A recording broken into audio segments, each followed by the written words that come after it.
Naxçıvanda ayı insanlara hücum edib. Hadisə Babək rayonunun Yuxarı Buzqov kəndində baş verib. Qonşu kənddən olan Məzahir Məmmədov və oğlu ayı hücumuna məruz qalıblar. Nəticədə ata müxtəlif bədən xəsarətləri alıb və dərhal xəstəxanaya yerləşdirilib. Hadisə ilə bağlı araşdırma aparılır. Baxdım, şaqqıltı çıxırmayan sonra baxanda dedim donuz dayıl ayıdır. Ayı deyəndə mən çöndüm qaçam. Qaçamadım. Ayağımın arxasında daş vardı. İlişdim, yıxıldım. İlişib yıxılanda özünü attı mənim üstümə. İndi can şirindir də, başladıq boğuşmağa yerdə. Belə də bir çəkdi, 50 saniyə yaxın çəkdi. Uşaq da yazığın yaxına gələn daşladı biraz.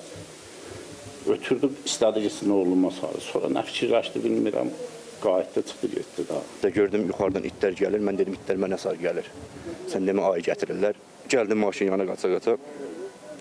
Dedim nəsə də itlər gəlir mənə sarı. Baxdım selonun içərisindən bir səs gəlir. Bir səs küy elədim, gəldi belə qabağımdan keçdi, kolluğudur, görmədim. Amma ağımtıl bir şeyin belə də qonur rəngdə bir şeyin keçdiyini gördüm. Atam da məndən 50 metrdə aşağıda olardı. Qışqırdım ki, üstüə nəsə gəlir, bilmirəm qabağımda atdı, nədir, ayını fikirləşmirəm.